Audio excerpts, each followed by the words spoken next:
আহসানি তাকবীম। আমার বান্দা বান্দিরা, আমি আল্লাহ পাক আল্লাহ তাআলা তোমাদিগকে সর্বাপেক্ষা মর্যাদা দিলাম, তোমাদিগকে আমি আল্লাহ পাক সর্বশ্রেষ্ঠ সৌন্দর্য করে বানালাম।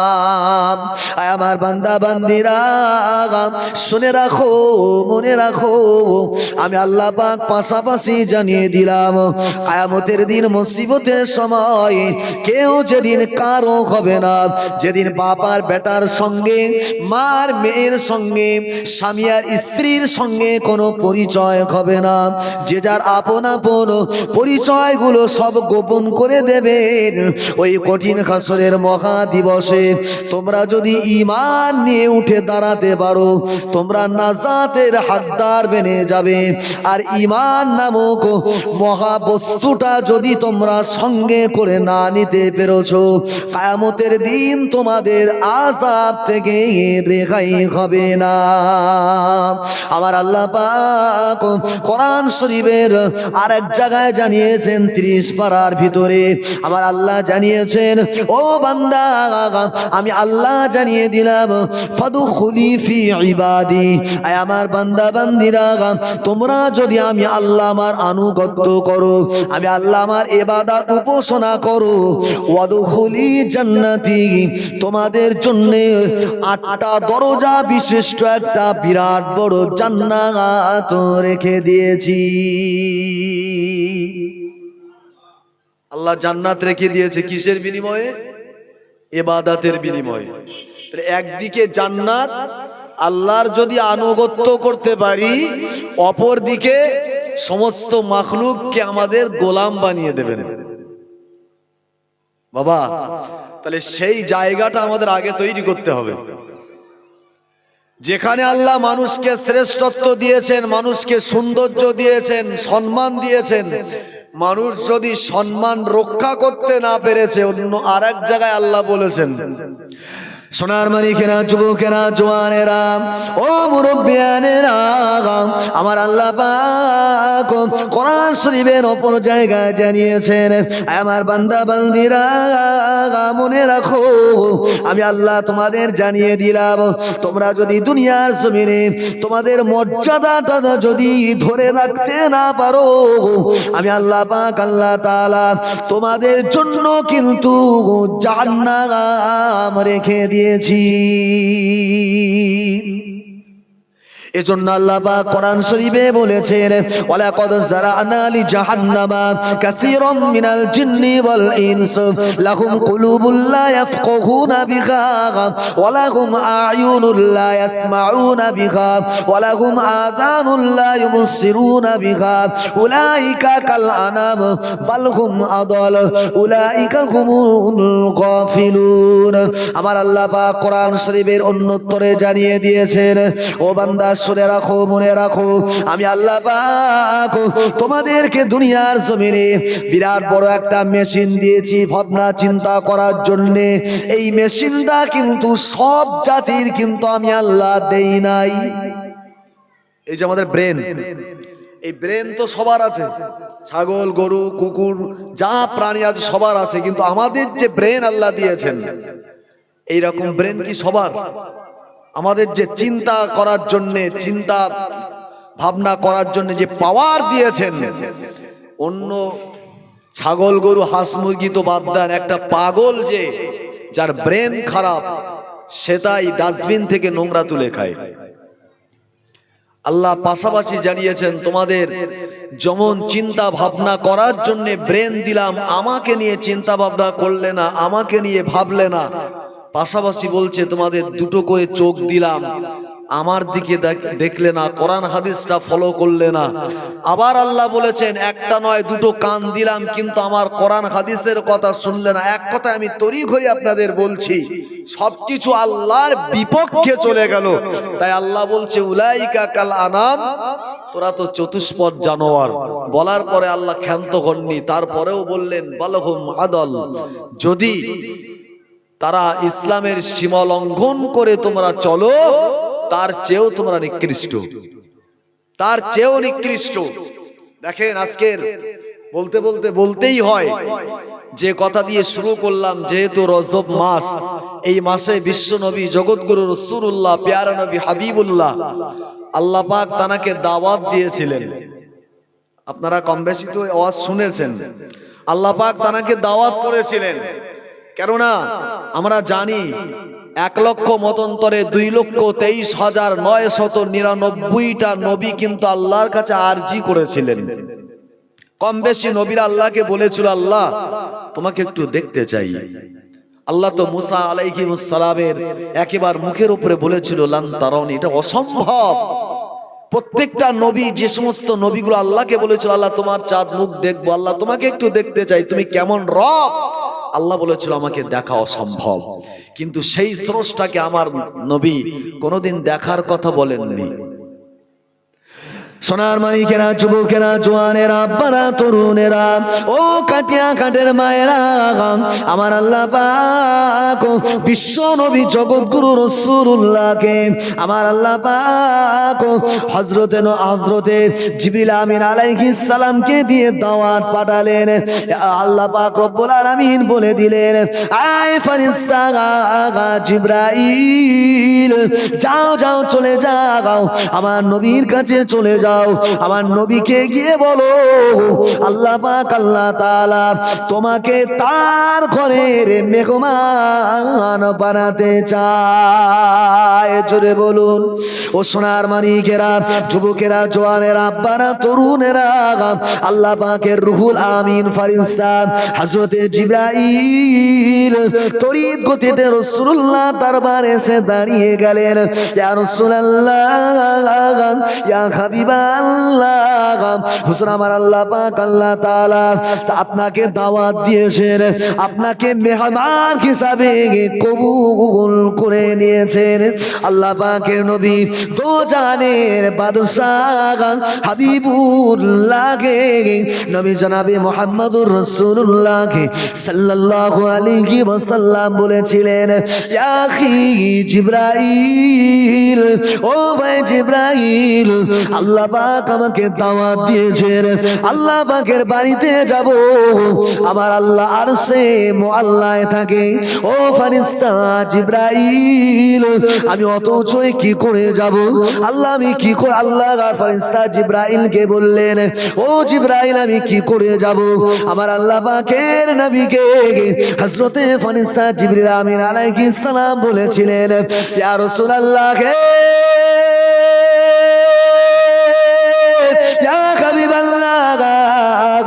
চিন্তা করবেন না, প্রেসার করবেন না, ইয়া রাসূলুল্লাহ, ইয়া হাবিবাল্লাহ, আমার আল্লাহ পাক আপনার জন্য একটা হেলিকপ্টার, রকেট বা বিমান পাঠিয়ে দিয়েছেন।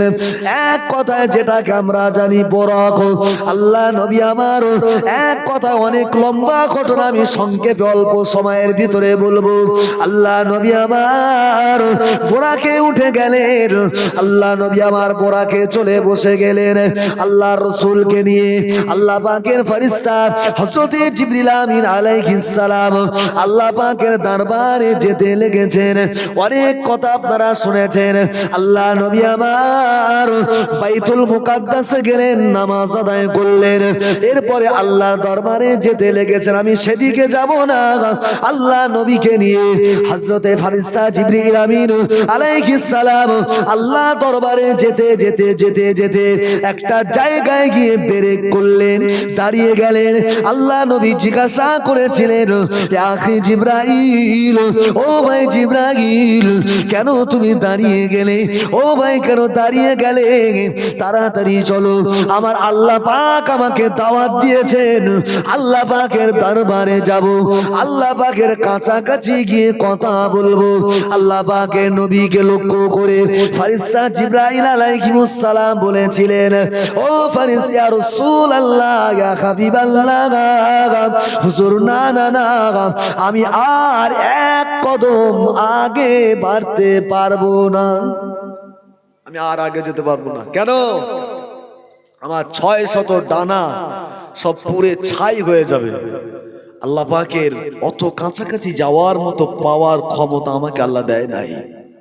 যদি পারেন আপনি একা একা হেঁটে যান, আল্লাহ রসুল অনেক লম্বা ঘটনা, এই ঘটনা অন্তত 2-3 ঘন্টা লাগবে, আমি শুধু কেটে কেটে বলছি। রসুল করিম সাল্লাল্লাহু আলাইহি ওয়াসাল্লাম আল্লাহ পাকের দরবারে গেলেন, আরশ মুআল্লায় গেলেন, কাছাকাছি বসলেন, অনেক মায়া মোহাব্বত ভালোবাসার কথা বললেন। কি বলেছিলেন? আত্তাহিয়াতু লিল্লাহি ওয়াস সালাওয়াতুত তাইয়্যিবাত, আসসালামু আলাইকা আইয়ুহান নাবিয়্যু ওয়া রাহমাতুল্লাহি ওয়া বারাকাতুহু। আপনারা জানেন সেখান থেকে অনেক কথা হলো, নামাজ আসলো, আমি সেদিকে যাব না। রাসূল করিম সাল্লাল্লাহু আলাইহি ওয়াসাল্লামকে কেন্দ্র করে জিবরিল ফারিস্তাকে আবার আল্লাহ পাক তলব করলেন, ও জিবরাইল, আমার দো জাহানের বাদশা, যাকে না বানালে আমি আল্লাহ কিছুই বানাতাম না, আমার দরবারে এসেছে। অনেক কথা তো হলো, অনেক কিছু তো হলো, আমার রসুলকে নিয়ে একটু জান্নাতটা ভ্রমণ করিয়েছো। সোনার মানিকেরা, যুবকেরা, জোয়ানেরা, আব্বারা, তরুণেরা, ও কাটিয়া ঘাটের মায়েরা, বোনেরা, জননীরা, আল্লাহ পাকের রুহুল আমিন ফারিস্তা হযরতে জিবরাইল রাসূলুল্লাহর কাছে দাঁড়িয়ে গেলেন। ইয়া রাসূলুল্লাহ, ইয়া হাবিবাল্লাহ, হুজুর আপনি তাড়াতাড়ি চলেন, আপনার জন্য আমার আল্লাহ জান্নাত বানিয়েছে। আল্লাহ আপনার জন্য আসমান বানালো, আপনার জন্য জমিন বানালো, আপনার জন্য কুল কায়নাত বানালো, আপনার জন্যই তো আমার আল্লাহ 8খানা দরজা বিশিষ্ট বিরাট বড় জান্নাত খানা আমার আল্লাহ বানালো। ইয়া রাসূলুল্লাহ, ইয়া হাবিবাল্লাহ, ওই জান্নাত আপনাকে প্রবেশ করাবো। আল্লাহ নবীকে নিয়ে আল্লাহ পাকের রুহুল আমিন ফারিস্তা হযরতে জিবরাইল গুটি গুটি পাঙায়, গুটি গুটি পাঙায় জান্নাতের ভিতরে প্রবেশ করলেন। জান্নাতের ভিতরে গেলেন, সবকিছু আমার রাসূলুল্লাহ উপভোগ করলেন, জান্নাতটা ঘুরে পার হলেন। ইয়া আখি জিবরাইল, ও ভাই জিবরাইল, জান্নাত আমি ভ্রমণ করলাম, জান্নাতের ভিতরটা আমি দেখলাম। ও ভাই জিবরাইল, আমার উম্মতেরা বড় গুনাহগার, আমার উম্মতেরা বড় খাতাকার, আমার উম্মতেরা বড় সাকার। ও ভাই জিবরাইল, আমার উম্মতিরা যারা দুনিয়ার জমিনে শয়তানের ওয়াসওয়াসায় পড়ে, দুনিয়ার জমিনে নফসের তাড়নায় পড়ে যারা গুনাহ করবে, এই গুনাহ করার কারণে আমার আল্লাহ যে জাহান্নামের ভিতরে দেবেন, ওই জাহান্নাম খানা কত আযাব, কত কষ্ট আমি রাসূলুল্লাহ দেখতে চাই। আল্লাহ নবীকে নিয়ে, বিশ্ব নবীকে নিয়ে আল্লাহ পাকের রুহুল আমিন ফেরেশতা হযরতে জিবরাইল জাহান্নামের দরজার কোণায় দাঁড়িয়ে গেলেন। জাহান্নামের বাইরে থেকে জাহান্নামের ভিতরে তাকালেন। আল্লাহ নবী আমার এমন করে টুকরে কেঁদে ফেলেছেন। জাহান্নামের দরজার গোড়ায় হুজুর দাঁড়িয়ে আছেন, টুকরে কাঁদলেন। আর আল্লাহ রাসূল দূর থেকে জাহান্নামের ভিতরের অনেকগুলো দৃশ্য দেখতে পাচ্ছেন, অনেকগুলো।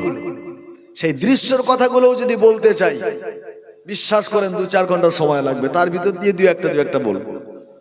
কতগুলো দৃশ্য দেখলেন আল্লাহ রাসূল, অবাক করা কিছু দৃশ্য।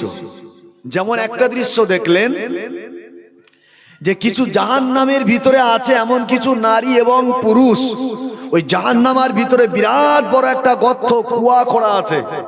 ওই কুয়ার ভিতর থেকে বার হতে চাইছে, কিন্তু উঠে যখন বার হতে যাচ্ছে, আল্লাহ পাকের আযাবের ফারিস্তারা তাদের মাথার উপরে লাথি মেরে মেরে আবার এই কুয়ার ভিতরে ঢুকিয়ে দিচ্ছে, আবার ঢুকিয়ে দিচ্ছে। আছে কোথায়? জাহান্নামে। উপরন্তে শাস্তিটা বোনাস। আল্লাহ পাকে নবী দো জানের বাদশা হাবিবুল্লাহ গে, নবী জনাবে মুহাম্মদুর রাসূলুল্লাহ গে সাল্লাল্লাহু আলাইহি ওয়াসাল্লাম, নবী আমার ফেরেশতা জিবরাইল কে ডাকলেন। ইয়া আখি জিবরাইল, ও ভাই জিবরাইল, আমি অবাক হয়ে গেলাম। জাহান্নামের ভিতরে আমার বান্দা গুনাহ করেছে, আমার উম্মত গুনাহ করেছে, আমার উম্মতি গুনাহ করেছে, তাদেরকে জাহান্নামের ভিতরে তো প্রবেশ করানো হয়েছে, কিন্তু জাহান্নামের ভিতরে আবার উপরন্ত তাদেরকে এমন করে কুয়ার ভিতরে কেন ফেলা হলো? এরা আযাবের ভিতর থেকে আপ্রাণ চেষ্টা করে এমন করে বার হতে চায়, কিন্তু আল্লাহ পাকের আযাবের ফেরেশতারা তাদের মাথার উপরে লাথি মেরে মেরে আবার জাহান্নামের ওই গর্তের ভিতরে কেন ঢুকিয়ে দেয়? এদের স্পেশাল গোনাটা কি? আল্লাহ নবীকে ফেরেশতা জিবরাইল বলেছিলেন, ইয়া রাসূলুল্লাহ, ইয়া হাবিবাল্লাহ, হুজুর এরা হলো দুনিয়ার জমিনের ওই সমস্ত অবিবাহিত নারী পুরুষ, এরা দুনিয়ার জমিনের ওই সমস্ত অবিবাহিত যুবক আর যুবতী। ইয়া রাসূলুল্লাহ, ইয়া হাবিবাল্লাহ, এরা দুনিয়ার জমিনে বিবাহ না করে কখনো পার্কে গিয়ে, কখনো স্কুলে গিয়ে, কখনো এমন করে বিভিন্ন খারাপ জায়গায় গিয়ে এরা মায়া মোহাব্বত করেছে, এরা এমন করে প্রেম বিনিময় করেছে। প্রেম বিনিময় করার কারণে ইয়া রাসূলুল্লাহ, ইয়া হাবিবাল্লাহ, এক পর্যায়ে এরা জিনা করে ফেলেছে। ইয়া রাসূলুল্লাহ, ইয়া হাবিবাল্লাহ, অবিবাহিত অবস্থায় এই যুবক আর যুবতীগুলো জিনা করার কারণে, অবিবাহিত অবস্থায় দুনিয়ার জমিনে এরা মিলন হওয়ার কারণে, জিনা ব্যভিচার করার কারণে আমার আল্লাহ পাক জাহান্নামের ভিতরে স্পেশাল গর্তের ভিতরে আমার আল্লাহ ঢুকিয়ে দিয়েছেন। কিয়ামত পর্যন্ত এরা ওই গর্তের ভিতর থেকে বার হতে চাইবে, বার হতে চাইবে। কেন? জাহান্নামের ভিতরের তুলনায় ওই গর্তের ভিতরের আযাবটা বড় ভয়ঙ্কর, তাই গর্তের ভিতর থেকে বার হতে চাইবে। কিন্তু কিয়ামত পর্যন্ত আল্লাহ পাকের আযাবের ফেরেশতারা এদের মাথায় লাথি মেরে মেরে, লাথি মেরে মেরে আবারও গর্তের ভিতরে প্রবেশ করাবে। তাহলে যারা এই কাটিয়াহাটের জলসায় এসে যে কটা যুবক আর যুবতী ফুচকার দোকানে বলেন আর খেলনার দোকানে বলেন এদিকে ওদিকে শুধু ঘুরঘুর করতেছে, আর একটাই উদ্দেশ্য, যায়ক করে যদি নাম্বারটা নিতে পারে, শুধু নাম্বার নেবে, তারপরে তো মায়া মোহাব্বত যতদূর গড়াবে, কিয়ামতের দিন হাসরের ময়দানে ছাড় পাবে না, কবরে ছাড় রেহাই হবে না। আল্লাহ নবী আবারও অবাক হয়ে দাঁড়িয়ে গেলেন। জিবরাইল ফেরেশতাকে আবারও জিজ্ঞাসা করলেন, ইয়া আখি জিবরাইল, ও ভাই জিবরাইল, আবার আরো একটা অবাক কাণ্ড দৃশ্য আমি দেখতে পাই। ও ফেরেশতা জিবরাইল, কিছু নারী এবং পুরুষ এরা লাইনে লাইনে বসা রয়েছে, এদের সামনে খাদ্য রয়েছে, গরুর গোশত রান্না করা, খাসির গোশত ভুনা করা, মুরগির গোশত কষা করা। ও সোনার মানিকেরা, এতগুলো গোশত থাকার পরেও, এত সুন্দর সুন্দর হালাল গোশত থাকা সত্ত্বেও আল্লাহ পাকের আযাবের ফেরেশতারা, আল্লাহ পাকের আযাবের ফেরেশতারা পচা দুর্গন্ধযুক্ত গোশত, যেগুলো একেবারে পচে খসে গিয়েছে, গলে গিয়েছে, পোকাগুলো বিল বিল বিল বিল বিল বিল বিল বিল করে, ওই সমস্ত গোশতগুলো যেগুলো দিয়ে দুর্গন্ধ বার হতে লেগেছে, এগুলো খেতে তারা চায় না। তাদেরকে জোর করে করে তাদের মুখের ভিতরে ঢোকানো হচ্ছে, মোটেও তারা খেতে চাইবে না, তারপরেও তাদের জোর করে খাওয়ানো হচ্ছে। কেন? সামনে তো রান্না করা, ভুনা করা, কষা করা গোশত আছে, ওর থেকে তো 2 পিস দিলে তারা খায়, কিন্তু আযাবের ফেরেশতারা দুর্গন্ধযুক্ত, পচে একেবারে খসে যাওয়া, পোকা বিলবিল করছে, এই সমস্ত গোশতগুলো খেতে চাইছে না। এরপরেও কেন তাদেরকে জোর করে খাওয়ানো হচ্ছে? এ তো রাসূল অবাক হবেই, এদের অপরাধ বাকি, সামনে আছে তো ভালো হালাল জিনিস, কেন ওই নোংরা জিনিস, কেন ওই দুর্গন্ধ পচা জিনিসটা খাওয়ানো হচ্ছে? আল্লাহ পাকের নবীকে জিবরিল আমিন আলাইহিস সালাম আবার বলেছিলেন, ইয়া রাসূলুল্লাহ, ইয়া হাবিবাল্লাহ, আপনি শুনলে অবাক হয়ে যাবেন। ইয়া রাসূলুল্লাহ, ইয়া হাবিবাল্লাহ, এই সমস্ত নারী এবং পুরুষগুলো এরা দুনিয়ার জমিনের বিবাহিত নারী পুরুষ। ইয়া রাসূলুল্লাহ, হে